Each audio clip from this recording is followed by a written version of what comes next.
حسن، programme کا آغاز آپ سے کرتے ہیں۔ پنجاب میں ہم نے دیکھا شہباز شریف صاحب ہمارے وزیر اعظم بڑے ایکٹیو رہے، اجلاس بھی ہوئے، اجلاس میں مختلف فیصلے ہوئے، ان فیصلوں سے متعلق بھی آگاہ کیجیے گا۔ اور پھر یہ جو گرفتاریوں پہ ایک طرف معذرت بھی کی جا رہی ہے، پھر کچھ گرفتاریاں کر بھی لی گئی ہیں، مزید گرفتاریوں کا یہ جو پلان حکومت نے بنا رکھا ہے، یہ کیا پلانز ہیں؟ دیکھیں، آج صبح جو اہم دو اجلاس ہوئے ہیں، ایک تو اجلاس ہوا تھا وزیر اعلیٰ پنجاب محسن نقوی کی زیر صدارت، اس میں جو جوائنٹ انویسٹیگیشن ٹیم بنانے کا فیصلہ کیا گیا ہے، اور اس وقت بتایا گیا تھا کہ ہم نے باقاعدہ نادرا کی مدد سے اور دیگر جو سورسز ہیں ان کو استعمال کرتے ہوئے ہم نے نشاندہی کر لی ہے کہ کون سے وہ شرپسند عناصر تھے جنہوں نے سرکاری املاک کو نقصان پہنچایا، یا وہ کس جماعت کے کارکنان تھے جنہوں نے جو ہے وہ سرکاری اور نجی املاک کو نقصان پہنچایا اور اس کے ساتھ توڑ پھوڑ کی، آگ لگائی، کشیدگی کا ماحول بنایا۔ ان کا یہ خیال ہے کہ اس حوالے سے تمام تر چیزیں تیار کر لی ہیں اور باقاعدہ جوائنٹ انویسٹیگیشن ٹیم اس حوالے سے کام کرتی دکھائی دے رہی ہے۔ اور اس اجلاس میں یہ بھی بتایا گیا کہ ہم تمام تر مبینہ آڈیو کا بھی جائزہ لے رہے ہیں، اور اس میں یہ فیصلے لینے کے بعد جو پرائم منسٹر شہباز شریف کی سربراہی میں جو اجلاس ہوا، اس میں جو اعداد و شمار پیش کیے گئے ہیں کہ اب تک 2894 افراد کو گرفتار کر لیا گیا ہے، جس میں 47 تک 152 کے قریب ایسے ہیں جو بہت اہم ہیں، اور پھر دوسرے نمبر پر 376 کی جو انہوں نے فہرست سے آگاہ کیا ہے کہ یہ دو کیٹیگری کے افراد ہیں جن سے تفتیش کی جا رہی ہے، اور جن کے موبائلوں سے 114 کے قریب ہے جو موبائل کے واٹس ایپ چیک کیے گئے، جس میں اہم کچھ شواہد ان تک پہنچے ہیں جو قانون نافذ کرنے والے ادارے ہیں۔ 16 واٹس ایپ گروپ ہیں جن تک انہوں نے ایکسیس حاصل کی ہے۔ ان کا یہ خیال ہے کہ اس میں سے ہمیں کافی سارے کچھ شواہد ملے ہیں جس کی بنیاد پر وہ مزید گرفتاریوں کا جو ہے وہ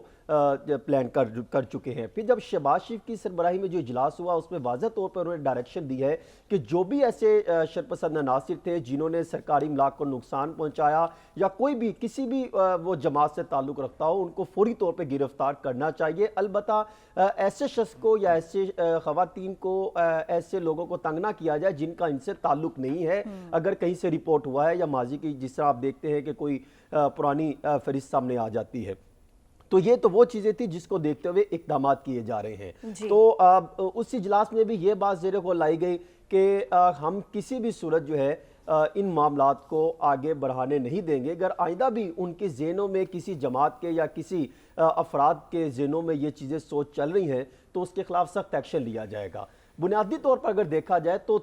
کسی بھی سیاسی جماعت سے تعلق رکھنے والے کارکنان ہو تو اوورآل میں آج جو اجلاس میں سب سے اہم پوائنٹ زیر غور لایا گیا وہ ایک بڑے سنجیدہ آفیسر ہیں، ان کی طرف سے رپورٹ دیتے ہوئے کہا گیا کہ جب ہم نے ان کی انویسٹیگیشن کی ہے تو ہمیں یہ اندازہ ہوتا ہے کہ شاید سیاستدان اپنے کارکنان کو شعور کی طرف نہیں لے کر آتے، ان کو اس طرف اخلاقیات کے حوالے سے نہیں بتایا جاتا، ان کو یہ نہیں بتایا جاتا کہ آپ نے اداروں کی عزت و تکریم کرنی ہے، اور کوئی بھی شخص کسی بھی اہم عہدے پر بیٹھا ہو اور وہ کوئی بھی کسی بھی سیاسی جماعت سے تعلق رکھتا ہو یا کسی بھی عہدے پہ بیٹھا ہو تو ان کو ہم نے کس طرح ان کی عزت و تکریم کرنی ہے۔ تو یہ بات تو درست ہے، ہم نے سیاسی جماعتوں میں دیکھا، چاہے وہ کوئی بھی سیاسی جماعت ہو، ماضی میں بھی دیکھا اور آج بھی ہم نے دیکھا کہ سیاستدان اپنے کارکنان کو اس چیز پر فوکس نہیں کرتے کہ ہم نے اپنے آپ کو جو ہے وہ کنٹرول کیسے کرنا ہے، احساس ذمہ داری کی طرف نہیں لے کر آتے، اخلاقیات کا درس نہیں دیتے۔ ہم نے کیا دیکھا گزشتہ چند عرصے میں؟ ہم نے گالم گلوچ کا پروان چڑھتا دیکھا،